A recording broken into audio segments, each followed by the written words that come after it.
Hi everybody, welcome to this week's Lower School Room Arts tutorial video. I've got in front of me here a book with a painting by Vasily Kandisky. Kandisky, as we hopefully know by now, is a Russian painter who was very interested in making paintings which were purely abstract. So they weren't trying to represent the landscape or the world around him. These were to do with sensory kind of experiences and emotions, and things which were not necessarily visible with your eyes. I explained previously 2 weeks ago that one of the things that Kandisky was really interested in was music, and how you could translate the idea of rhythm and pattern and sound of different kinds, how you could translate those things into visual images and marks within a piece of work. So you see things in Kandisky, colours repeated, shapes repeated, and you see these things kind of happening in different ways in Kandisky's work. And one of the reasons for that is that he was heavily inspired or heavily interested in classical music at the time, and how his paintings could almost respond to those things that he was hearing.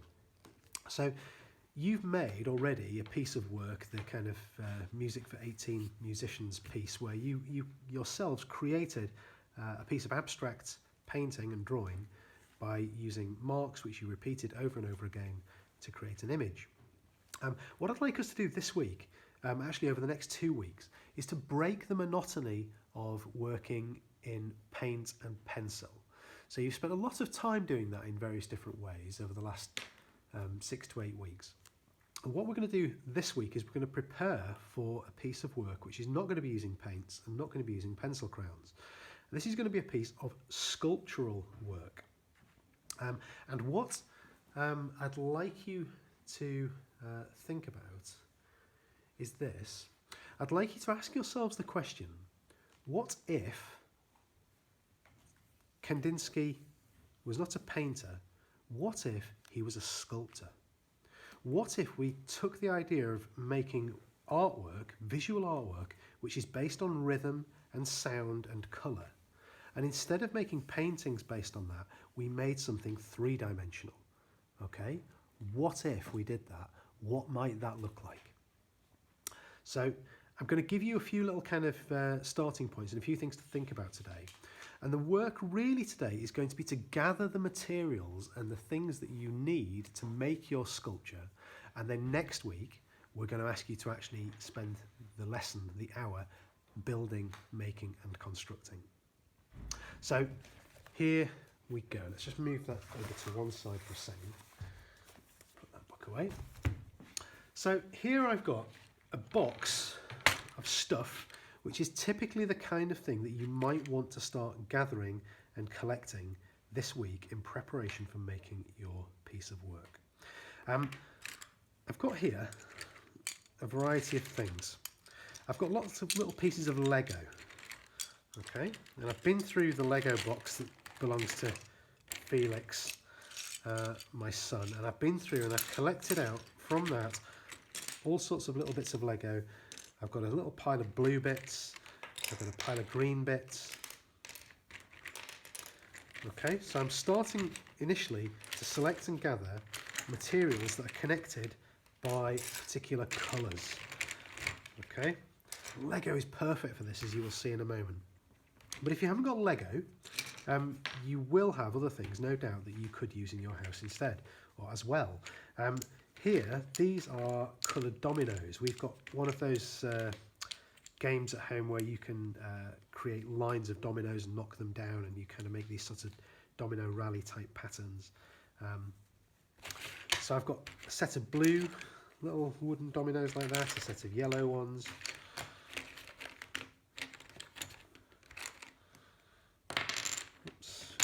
Those over there. I've got some red,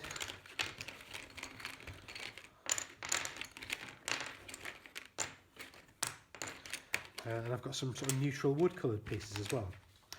And this is just a kind of rough collection of things that I could find around my house today.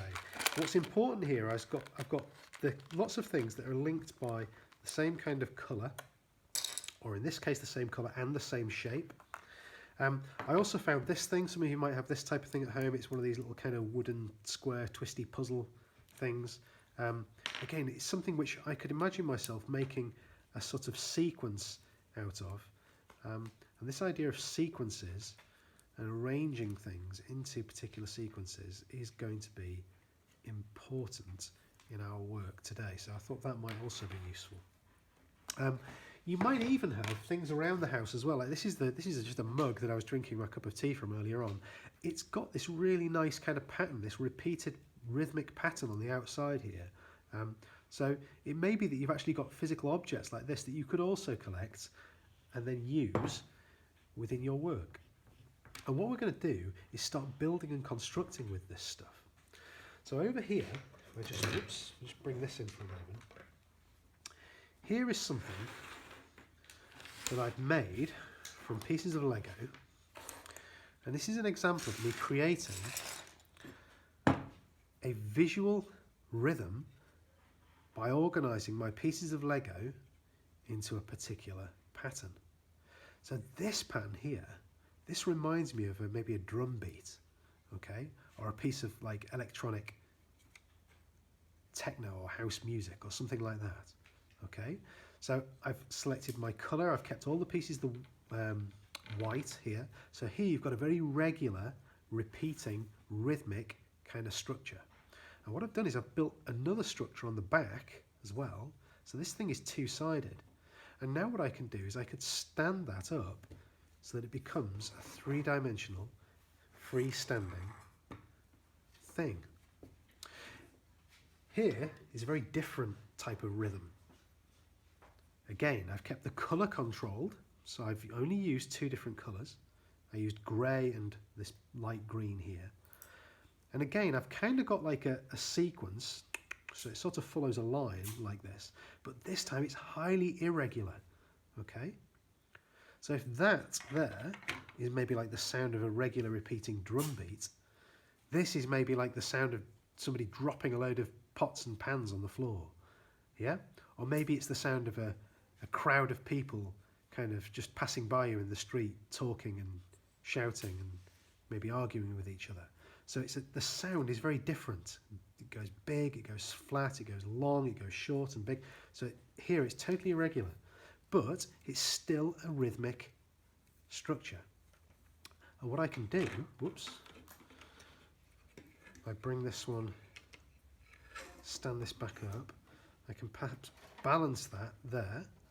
So those two structures are kind of built up alongside each other. I can work into that as well with my little coloured dominoes. So what I'm going to do now, we'll put it on a kind of sort of fast forward thing, I think. Actually, maybe not. Maybe I can just do this quite quickly. I can build up all sorts of different rhythmic kind of ideas with the way in which I arrange and position my three-dimensional objects. So in today's lesson, when you've finished watching my demonstration, your task is to go hunting around your house and getting together a collection of stuff where you think, yeah, that could be really, really good. That could be really cool in terms of a material or an object to build with. Okay, because if I can start to have my different rhythms kind of working in different ways, like this, build all sorts of interesting combinations of shapes arranged in different patterns and different ways, and it becomes like a kind of three-dimensional sculptural, structural version of Kandisky. If you look at the surface that I'm working on here as well, this will be the same video that we show you next week, because effectively what I'm doing here is I'm demonstrating the making. And you notice that the surface that I'm working on here, so in the second week of this brief, you're going to need to choose a surface to work on which is not too kind of busy, not too kind of hectic. This table is clean, and all the marks that are on it are just stains and scratches and that sort of thing, and that's not too bad. Avoid working, I would suggest, on any surface which is too intensely patterned. You should think of the tabletop or the floor or wherever you choose to build this thing as being a kind of blank canvas. Okay, so next week when you come to actually start building, make sure that you choose carefully where to construct your three-dimensional piece. Okay, so here's my little thing here. Here's my mug. I'm going to place my mug. I'm going to place the mug kind of here, I think. Might have that just sitting across the top. Okay, so here I am building up all sorts of kind of rhythmic patterns and structures and sculptures and things in that way. And you can use anything that you have to hand. You can use pasta pieces, you can use you know, counters from a board game. As long as you make sure that you remember where everything came from and put it back when you're finished. Your job initially, as I say this week, is to just collect, okay? Spend about half an hour or so today gathering together a whole range of things that you can use. To give you a little bit further inspiration as well, I want you to have a look at this. Now, these are very complex sculptural structures made by an artist called Natalie Maybach. And Natalie Maybach, her work is really interesting. These are actually based on data that she's collected from hurricanes and storms and extreme weather events around the world. So in these sculptures, all the different colours and shapes and lines are representing such things as temperature and wind speed and humidity and rainfall and all of that sort of thing. And what she does is she collects all of this data together and then figures out ways in which she can arrange that data to make these sculptures. And very interestingly, and this is why it's relevant to what we're doing, she also turns these things into pieces of music. So all the rhythms translate into pieces of sound and music. There's quite an interesting TED talk of hers online if you want to have a little look at that today. If you get your collection together and you have time at the end, you could always look up and check her TED talk, and I'll link it to this Show My Homework post as well. Yeah, so Natalie Maybach is making these very complex sculptural structures, and I just thought that showing you these might give you an added little bit of inspiration in terms of what you yourself set out to do and to make. Obviously we don't expect anything quite as complex as these, but it might just fire your imagination. I know certainly when I look at her work, I find it really exciting actually. Yeah, when I first discovered her, looking around online, I thought, wow, you know, this is amazing. So that's the brief today, okay? Select and collect an arrangement of objects that you can use to make patterns and rhythms in a sculptural way. And next week we'll be asking you to build up something of this sort as your next practical piece of work. Be ambitious, have fun with it. This is the type of thing which, if you get into it, you could do something absolutely extraordinary. And so we're really looking forward to seeing what you come up with. So yeah, there you go. We're just going to take a quick look at this thing from a couple of different angles as well. So I'll just take my phone off the tripod just to show you a little bit of this in more detail from different angles. All right, so yeah, here is my sculpture. Now what's interesting about this, because we're working in 3 dimensions, as I move around here, okay, and check it out from different angles in different ways, you can sort of swoop into this thing as though you're kind of travelling through this kind of cityscape. And one of the things I want you to appreciate from this is that when you're working in 3 dimensions like this, if you translate your flat 2-dimensional ideas into 3 dimensions, all sorts of new possibilities open up. And you can end up with really cool things that take your imagination in directions that you never expected. Okay. So yeah, there you have it. So yeah, there's a little sneak preview of the type of thing we want you to build next week. Today's work, get on and start making your collections. Have fun.